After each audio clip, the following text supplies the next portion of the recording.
नमस्कार। डीएलएड प्रथम वर्ष विषय हमारा हिंदी भाषा शिक्षण और प्रवीणता, जिसके अंतर्गत की आज हम लोग अपने जवान कार्य में मौखिक अभिव्यक्ति की उपादेयता के बारे में चर्चा करेंगे कि मौखिक अभिव्यक्ति है। मौखिक अभिव्यक्ति व्यक्ति के लिए बहुत ही आवश्यक होती है।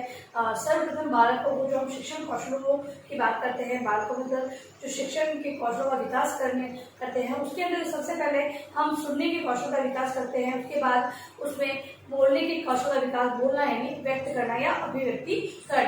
बोलकर वो मौखिक रूप से अभिव्यक्त करता है बालक, और मौखिक अभिव्यक्ति से ये ज्ञात हो जाता है कि बालक ने कितना सीखा है, कहाँ तक सीखा है।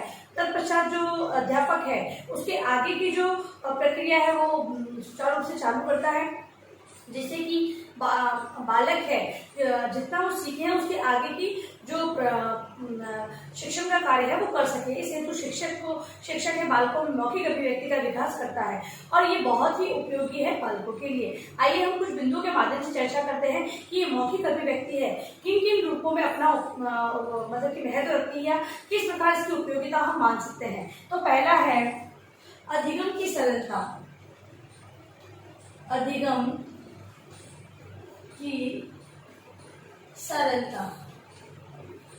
अधिगम की सरलता, अधिगम मतलब होता है सीखना, मतलब कि मौखिक रूप से अभिव्यक्त करते हुए किसी भी चीज को सीखा जा सकता है। कैसे? तो कक्षा के अंतर्गत जब अध्यापक बालकों को पढ़ाते हैं तब बालक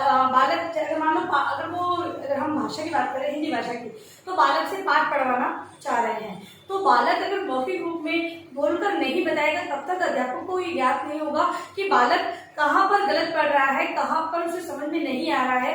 ये सारी चीजों का पता लगाने हेतु अध्यापक को मौखिक रूप में अभिव्यक्त करना होता है तथा विद्यार्थियों को अपनी समस्या को मौखिक रूप में व्यक्त करते हुए बताना होता है, जिससे कि अध्यापक है बालक को जो समस्या आ रही है उसका समाधान उस बारे में पता लगाकर उसके अधिगम को उच्च बना सकता है। सीखने की जो प्रक्रिया है, सीखने सिखाने की जो प्रक्रिया है, उसके अंतर्गत सरलता लाने के लिए, आसानी से विद्यार्थियों को समझाना है, तो यहाँ पर मौखिक रूप में अभिव्यक्त करना या मौखिक अभिव्यक्ति का बहुत ही उपयोग किया जाता है, जिससे कि बालक अच्छी तरीके से सीख सके। किसी भी पाठ को पढ़ना सीख सकते हैं, मात्राओं का ज्ञान सीख सकते हैं, उच्चारण की शुद्धता के बारे में जानकारी प्राप्त कर सकते हैं, वर्तनी का ज्ञान प्राप्त कर सकते हैं। तो हिंदी शिक्षण के अंदर बहुत सारी ऐसी जो ये कहें कि पठन की जो प्रक्रिया है उससे संबंधित जो भी समस्याएं आ रही है वहां पर मौखिक रूप में अभिव्यक्त करते हुए हम उन्हें बहुत अच्छी तरीके से सिखा सकते हैं। अगला है अनुकरण व अभ्यास की उपलब्धता। अनुकरण व अभ्यास की उपलब्धता। कोई भी शिक्षक मौखिक रूप में जब अभिव्यक्त करता है तो विद्यार्थी उसका अनुकरण करते हैं, तत्पश्चात उसकी अभ्यास करते हुए किसी भी पाठ के बारे में वो जानकारी प्राप्त करते हैं। अनुकरण, मौखिक रूप में जो चीज अभिव्यक्त की जाती है उसका अनुकरण विद्यार्थी आसानी से कर पाते हैं, और फिर अभ्यास के द्वारा वो अपने अंदर सुधार लाने का प्रयास करते हैं। तो यहाँ पर मौखिक अभिव्यक्ति का अनुकरण भी किया जा सकता है और उसी के आधार पर अभ्यास को भी किया जा सकता है, मतलब कि उसकी ये प्रैक्टिस के लिए मौखिक रूप में जो अभिव्यक्त किया गया है उसकी प्रैक्टिस विद्यार्थी आसानी से कर सकते हैं। ठीक है। अगला है विचार एवं भाव। तीसरा है विचार एवं भाव तथा आत्म प्रकाशन के लिए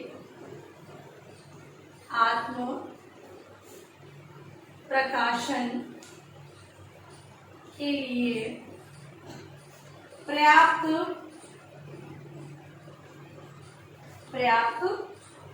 अवसर।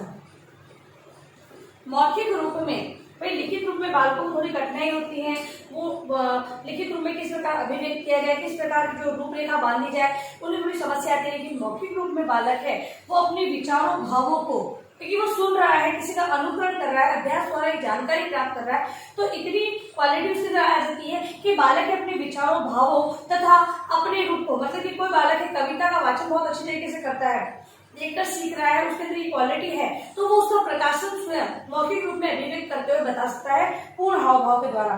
तो यहाँ पर मौखिक रूप में बालकों को, विद्यार्थियों को विचार, भाव तथा आत्म प्रकाशन के लिए पर्याप्त अवसर मिलते हैं, क्योंकि मौखिक रूप में बोला गया तो उसका अगर सुधार करवाया जाए तो बार बार हम लोग करवा सकते हैं। लिखित रूप में बालक है उसमें श्रम भी अधिक लगता है और विद्यार्थियों को थकान भी हो जाती है, लेकिन मौखिक रूप में बालकों को हम ये कह सकते हैं कि विद्यार्थी बहुत कम समय में ज्यादा कुछ सीख सकते हैं। तो इस प्रकार से भाव, विचार तथा आत्म प्रकाशन के पर्याप्त अवसर उन्हें प्राप्त होते हैं। अगला है स्पष्टीकरण। स्पष्टीकरण मौखिक रूप में कही गई बात या विचार या भावों को स्पष्ट रूप में व्यक्त करते हुए बताया जा सकता है, क्योंकि अगर मान लो कुछ चीज समझ में नहीं आ रही है तो ये प्रश्न उठाया जा सकता है कि इसका मतलब क्या है। तो अगला व्यक्ति है मौखिक रूप में उसका स्पष्टीकरण, उससे संबंधित पर्यायों को रखते हुए, उदाहरणों को देते हुए उसका स्पष्टीकरण कर सकता है। अगर मान लो मौखिक अभिव्यक्ति की उपाधि का देखें तो अगर बालक को अगर कोई टॉपिक समझ में नहीं आ रहा, मान लो कोई कविता है, कविता का भावार्थ उसे समझ में नहीं आ रहा है, तो अध्यापक है उसको एक एक शब्दों के अर्थ बताते हुए उसमें निहित जो भाव है उसको व्यक्त करते हुए स्पष्ट करके विद्यार्थियों को समझा सकता है कि कविता में निहित भाव क्या है।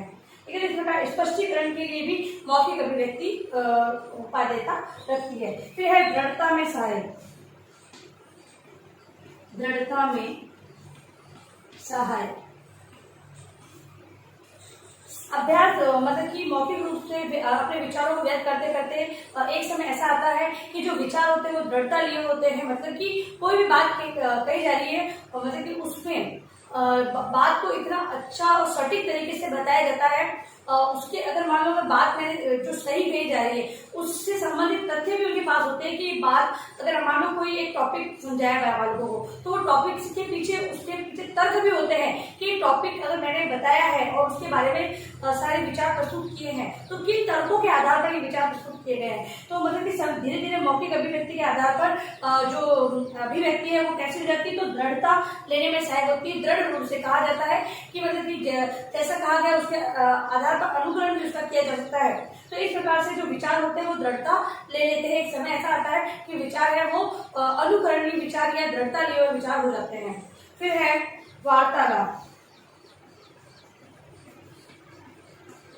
अभिव्यक्ति के मौखिक अभिव्यक्ति के स्तर पर वार्तालाप का भी बहुत ही महत्व है। वार्तालाप के द्वारा विभिन्न प्रकार के विचारों को ग्रहण किया जा सकता है। उससे संबंधित सही गलत के बारे में जो वार्तालाप की जाती है तो सही गलत के बारे में बहुत सारे विचार होते हैं और ये हम ये कह सकते हैं कि बहुत सारी विषय सामग्री हमारे सामने होती है तो उसमें से क्या सही है क्या गलत है उसका निर्णय करने की क्षमता वहां पर विकसित हो जाती है। फिर है सजीवता एवं भाव प्रदर्शन। अगला है सजीवता एवं भाव प्रदर्शन।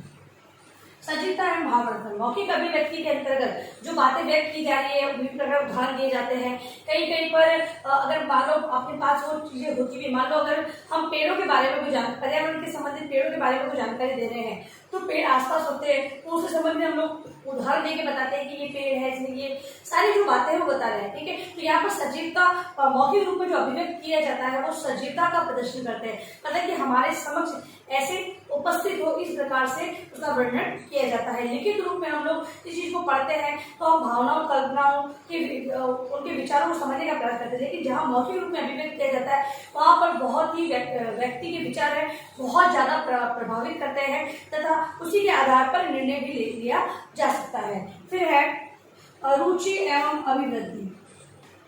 रुचि एवं अभिवृद्धि। रुचि एवं अभिव्यक्ति जो मौखिक रूप में अभिव्यक्त किया जाता है उससे बालकों की जो रुचि है उसको बाहर निकाला जा सकता है।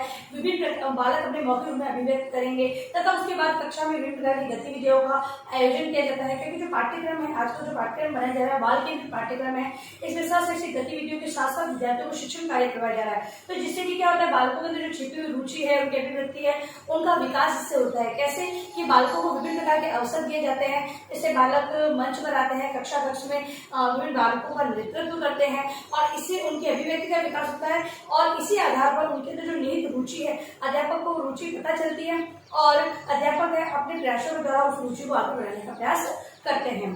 फिर है आत्मविश्वास में निपुणता। आत्मविश्वास में निपुणता जो मौखिक रूप में अभिव्यक्त किया जाता है उससे बालकों के अंदर आत्मविश्वास में निपुणता आती है। मतलब कि अगर बालकों को कक्षा में ऐसे मौखिक रूप में अभिव्यक्त करने के अवसर दिए जाते हैं तो कक्षा में अभिव्यक्त करते करते बालक एक समय ऐसा आता है कि मंच पर कोई अपने विचार है वो पूर्ण आत्मविश्वास से वो प्रदर्शित करता है। तो यहाँ पर आत्मविश्वास की निपुणता मौखिक अभिव्यक्ति के माध्यम से विकसित की जा सकती है। फिर है भावात्मक विकास में सहायक। भावात्मक विकास में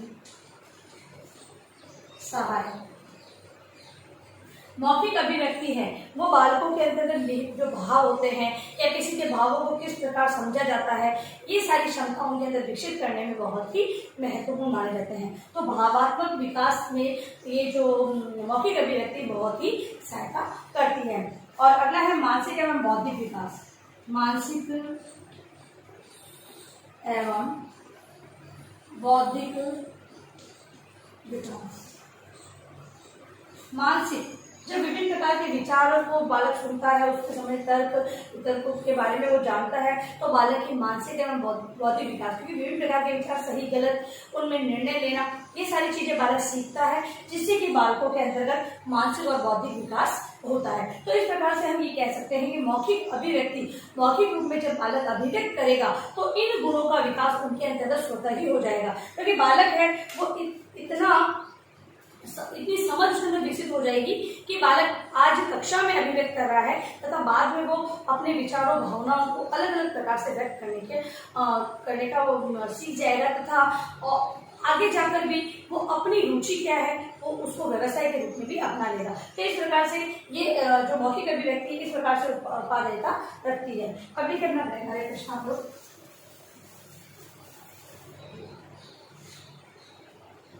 गृह कार्य है आपका मौखिक अभिव्यक्ति